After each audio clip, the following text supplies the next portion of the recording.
Hey everyone, I'm going to show you how to fix LiveChat not working. So if your LiveChat is not loading properly or not working, I'm going to show you how to fix that. So to do that, go to settings.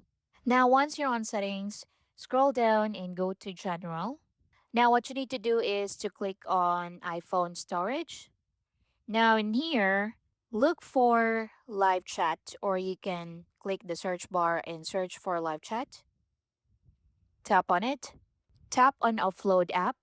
Then confirm the action by tapping Offload app again. Next, tap on Reinstall app and it will reinstall the app. So just wait for it to finish. Now, once done, close settings and open live chat again and see if that solves your problem. Next method you can do is to go to More at the bottom. So click on More and next go to Notifications. Next, go to Troubleshooting.